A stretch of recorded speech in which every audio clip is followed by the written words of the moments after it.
Hi, everyone. Welcome to Spilling the Tea on GovCon. I am Teresa Moon, Director of Business Development for Parabolis. We provide working capital solutions for government contractors by government contractors. The purpose of this show is to give small businesses access to resources and industry experts to assist their growth in the federal marketplace. Today's guest is the perfect mixture of both resource and expert. She's a mentor of mine, and I'm proud to call her a friend. I'd like to welcome Cherylyn Harley LeBon, partner of Dunlap Bennett Ludwig. Cherylyn is a powerhouse in this industry. She's been an insider with experience with the SBA. She's been a politically appointed official within the George W. Bush administration.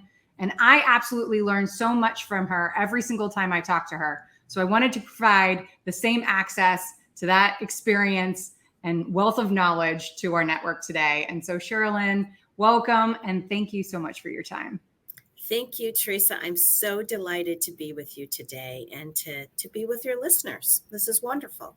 Awesome. Thank you so much. And if you wouldn't mind getting a little bit more in detail about you personally, if you don't mind us getting a little personal, and your experience, of course. I want to know about some of the highlighted work that you've performed and talk about in a little bit more detail your firm and how that applies to GovCons that are listening. Good. So I work with small to mid-size and growing companies all across the country as a government contracts and corporate attorney. My life's work is supporting entrepreneurs and CEOs and growing and emerging businesses because I think that that's really the backbone of this country is the growth of businesses, to see people, make their dreams come true, right? Helping them grow and scale their businesses and seeing towns and cities across the country come alive because the growth of small businesses in their communities, in their cities and towns. So my background, Teresa, is essentially I have worked at the intersection of business and government for the past 25 years. And I came to Washington, D.C. as a young lawyer to work on Capitol Hill. And I worked as a lawyer in the House of Representatives to a member of Congress and served as a liaison to one of the committees in the House of Representatives. I've worked as a high-level lawyer in the U.S. Senate, as senior counsel on the U.S. Senate Judiciary Committee. And as you mentioned, I also worked as a political appointee in the George W. Bush administration, first at the Department of Veterans Affairs, working as a congressional and legislative liaison, so working on all the great legislation and issues supporting our veterans around the world. So that would be active duty and veterans. I was also there during Afghanistan and Iraq. So it's a pretty critical time to be in the Department of Veterans Affairs. And then I served almost 4 years at the Small Business Administration, first as a deputy in field operations, so overseeing all 50 states and those district offices, and overseeing 8A veterans businesses, so that's SDVOSB, as well as SBA bankings and loans and financing, right? Disaster, which would be the EIDL loans, as well as PPP. Well, now it would be PPP, since that's a new program since COVID. And then I served as Deputy Chief of Staff for the agency, so having oversight over the entire agency. So that is CAP Access, which is where the loans are, disaster, OGC, General Counsel, over everything. And then I finally finished my time as an assistant administrator for intergovernmental affairs, working with the White House, as well as the governors in all 50 states, making sure that they had all the resources and information that they needed in their states and the support that they needed from SBA. So after I left the Bush administration, I had my own business for 11 years, working with small businesses and government contracting companies all across the country and helping them navigate the legislative and regulatory process and working with the U.S. government. And then I joined Dunlap Bennett Ludwig 2 years ago as a partner in corporate and government contracts so that now I could offer all of my clients and new clients that extra supportive services of being a partner and a lawyer and helping them navigate working with the federal government and overall corporate advice that I provide to clients all across the country and some all over the world. Well, if you're not impressed, then you shouldn't be watching the show, because I got the goosebumps a couple of times when you were talking about the work that you've done, because the experience and the expertise that you bring to a small business who's trying to be successful in the federal marketplace is huge. My first two references to any business that I work with or speak to are always attorney and CPA, right, both of which are completely necessary as it pertains to compliance and streamlining your business. And so having you as a resource to my network has been so important and impactful to me.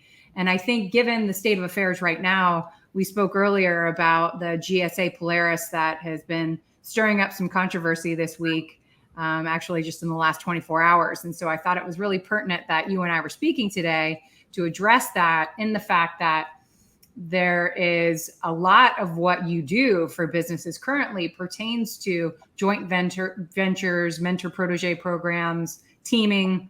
So what would you suggest, or what do you say that GovCons should think about before entering into some of these programs, teaming, joint ventures, mentor proteges?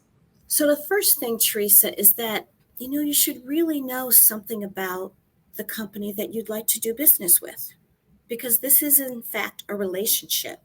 And as we know, relationships can go poorly or they can last a very long time. So the first thing I do is always ask my clients, so tell me what you know about the company that you would like to enter, even first into a teaming relationship. What's their revenue? What are the owners like? Do you know how they're organized? I mean, just the basic information that you should know about a company that you'd like to enter into a business relationship with. All right. Mm-hmm. Now, when we're talking about going beyond teaming, actually entering in a joint venture, that's pretty serious, right? So that's more of like a marriage, because you're going to form a joint venture and you're going to form an entity together. So that means you're going to be legally tied together. So at that point, you really should know a little bit more about your JV partner, right? You mm-hmm. should have a good understanding of revenue. You should really know the C-suite team. You really should make sure you have some allies and what we would consider solid partners in that relationship, okay? Because mm-hmm. again, if things get tense or go south, you want to make sure you have an ally there and that you have clear, transparent conversation, okay? That's the important thing. You want to have a business relationship where things can be transparent, where there's trust, where there's honesty and integrity, okay? And then when we talk about mentor protege, again, we're taking it to the next level, right? And as a mentor, you need to think about, are you willing, able, and capable of being a good mentor to a potential protege partner? Do you have the time? Do you have the bandwidth? Do you have the capability to actually mentor someone? Okay, you need to think through that. And then on the flip side, as a protege, you need to ask the question, so what is this mentor going to provide to me? Mm-hmm. How am I going to be able to leverage this relationship? Ask the question, do you really think that they have the time to be a mentor to you? What does this relationship look like for you? And how do you envision it? So these are all questions that people need to ask before you enter into teaming, a joint venture, or a mentor-protege relationship. And the process to obtain those types of relationships change and increase between Correct. each of them as Exactly. well. The paperwork increases, teaming agreement is a teaming agreement, right? And then you have to go through the joint venture process, that is paperwork. And then, of course, finally, mentor protege, that's a process that has to be approved by SBA, and that can take a number of months. So, again, think about your commitment, the timing, what you're going to get out of it. And this is both sides, right?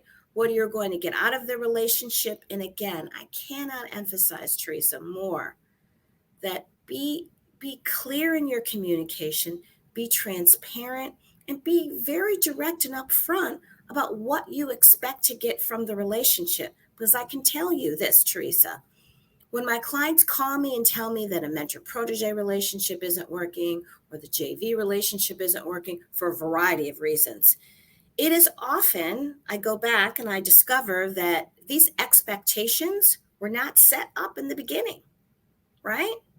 So let's determine from the outset how we envision this relationship so that we set realistic expectations on both sides, Teresa. Mm-hmm. And I think it's important to note as well, and you and I have spoken about it before, that you are engaging in these processes with people who have the expertise to advise you properly on it as well. I think a lot of people espouse that they can help you and assist you with these types of agreements, when in reality, it should be done in your office and not somewhere else. Right. Can you advise a little bit on that as well, of why it's so important someone with the legal expertise that you have be a part of the process with them? Well, I think overall, what I want to leave with your listeners is the importance of getting guidance from the beginning, right? Your business is not a toy, right? This is how you earn your living. You may or may not have employees or 1099s. There's a lot riding on your business. So it behooves you to get the appropriate guidance and support that you need.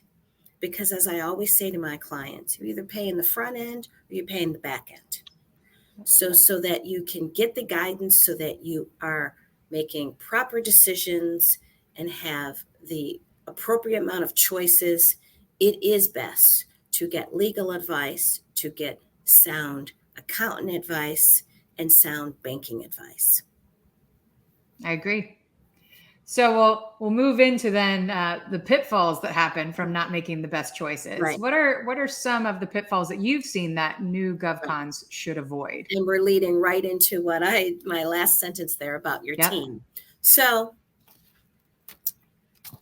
I approach the law in a very holistic way, Teresa, and that is every successful business will have a good lawyer, a good accountant, a good banker, and a great IT structure, right? That's important as well.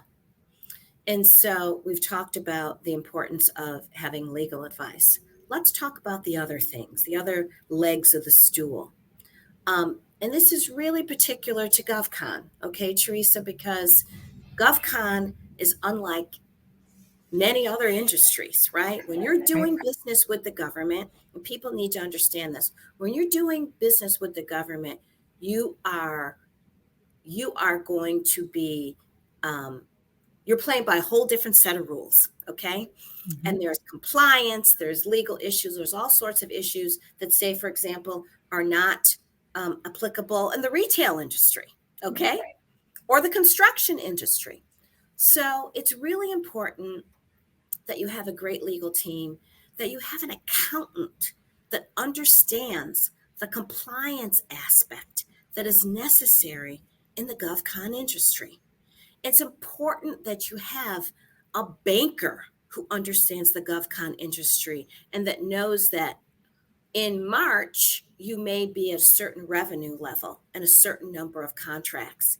And then April 15th, the 2 contracts that you've been working on may come through, and you may need to hire 75 people, and you need to scale, and your current revenue may not support being able to pay 75 people. So what do? You need a banker to be able to pick up the phone and say, listen, here's our situation. Our contracts are coming through. I need to be able to meet payroll. And if you don't have a banker that understands the flexibility, right, that is needed in your banking, then you're going to be literally dialing for dollars and having to call to see who is going to be able to authorize a line of credit for you. Mm-hmm. And in a perfect world, Teresa, we would like them to be able to know you, to know that you are available, and also be able to get that line of credit before you need it, right? Mm-hmm. So that you are not dialing for dollars at the last minute. In fact, that you have a banking relationship that sets you up for success. Correct. Right. And my last point, actually 2 more points. One is one more, the IT. So we've talked about the lawyer, the banker, the accountant, and now the IT structure. All right. Even before the current events that are happening in Ukraine, we were always worried about cybersecurity, ransomware. Now, even now, we're putting a finer point on that particularly when you are doing business with the government, you definitely need to make sure that you have the strongest IT structure, all right, infrastructure, so that you can prevent the hacks, the ransomware, any of that. And it's worth for every GovCon, particularly the smaller ones, that you invest the time and resources to make sure that your IT infrastructure is as strong as it can possibly be, Teresa. Mm-hmm. And it's a scary world we live in. I spent a lot of time in the cybersecurity world while I was coming into the government contracting industry, and it's a good place to be if you know what you're doing. But if you don't know what you're doing, it can be very scary because correct. Absolutely. It could bring you down really quickly. And yes. So I agree with you 100% on all counts there. But that things are changing rapidly on that front. And the world we live in doesn't allow for resting on your laurels anymore. I think people really need to tighten it up. And also, Teresa, we've had clients that have had the ransomware incidences, and it's a very uncomfortable situation when you find yourself in that situation, and it's panic. It is often you're going to have to pay a large amount of money. There is conflicting views on how you should handle that, right? Mm-hmm. But at the end of the day, as a business owner and CEO and a member of the C-suite, you have to make that decision that's best for your company and your clients. And that's a difficult situation to be in.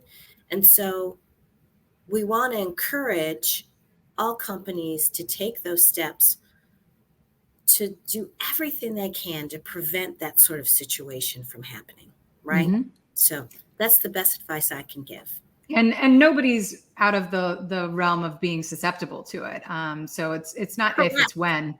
And it doesn't take much for them to infiltrate. I mean, it's as easy as clicking on the wrong email and they've got access. And so I learned really quickly how easily that can be just by going through different cyber trainings. And so it put me on the defensive of it. But for the lay person that doesn't have access to that information, it can bring you down really quickly. And it's very expensive, like you said, or unattainable as far as getting your information back, period. And so it really can be devastating, especially to a small business, when minor things can be put in place to secure you. And it's just a matter of people making an effort to do so. And so I agree with you. And being proactive, Teresa, right? Taking the necessary steps to the best of your ability to be proactive, because the reactive is exactly what it is. You're reacting And unfortunately, you're going to be caught with your pants down. And that's not where any of us want to be. Right. So as many proactive steps that you can take is really the best guidance here. Mm-hmm.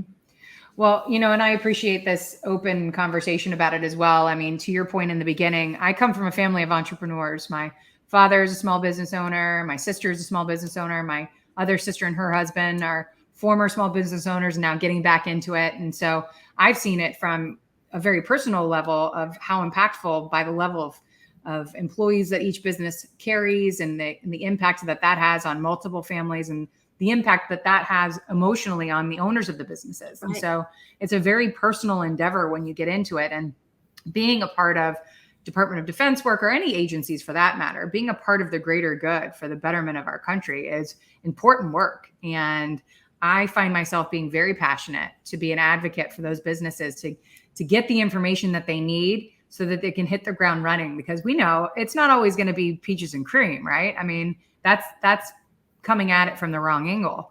But to be able to have access to the information and not have it be a guessing game, because to your point earlier as well, what you're doing now in government contracting, you weren't provided any foundation of information heading into it that you've learned anywhere else. You can't jump into the industry and think that it's going to be, easy as far as accessing how that methodology will work for you and the cadence of it all. And acronyms alone can send your brain swimming. And so having access to someone like you who knows from multiple levels, inside and outside, from the public and private sector of how to be a support is invaluable. And so, I know that you love what you do, and I love when you talk about it. And so what do you like most about it? I mean, a lot of times, like you said, people sometimes come to you with their hair on fire. Yes. And I know that you love being there to rescue them, but I know that you have certain particulars with your expertise that you love the most. So what I love most is that I know that the government is a very complex beast, for lack of a better term. But I really love helping my clients navigate working with the federal government, because in my view, the federal government contracting process is really the perfect example of public-private partnerships, right? Mm-hmm. Here you have the private sector brings their innovation, their tools, their expertise, and partners with the federal government to really help the government be more efficient. That's what we want, right? It makes perfect sense. Mm-hmm. We want the private sector to bring its R&D, its amazing tools, its amazing individuals with great backgrounds to partner with the government and help the government to save lives, to produce better products, to come up with better medicines and cures for cancer, all of that great thing. And so that's one thing that I love. I think that it's the perfect example of a public-private partnership. Number two, Teresa, I also think that it's a beautiful thing to see aspiring entrepreneurs and small business owners who may not have years of experience in corporate America or some other years of experience in some particular industry. However, Teresa, they can form a business, they can bring the expertise, the knowledge, perhaps in the military, perhaps in some area of the commercial sector, and they can start a business and become a government contractor and really become a successful business owner while helping the government become more efficient and more of an expert in some particular field. And I think that is just a really wonderful thing to see. I love to see when I have a former military officer who is steadily each year growing their business. And then he's finally able to get this contract that he's wanted for so many years with a particular industry. And his company just scales. And you can see the happiness and the pride in their face. And that's really a wonderful thing to see. And finally, third, another reason why I love what I do is that, Teresa, when my phone rings, I'm never quite sure what the agency will be, what the issue will be, what a particular contracting officer has done or not done. And the whole sort of navigating that process, I love it because it keeps me on my toes. And I have the opportunity to learn about a new contract at an agency I hadn't even thought of in a while. And I have a lot of experience with a number of various federal agencies and departments across the government. But still, I'm challenged. I have the opportunity to be challenged. And I think that's a wonderful thing to every day be able to help a client with a new matter at a new agency, with a new contracting officer or a new subcontract. I love that. And I think that's what keeps me on my toes.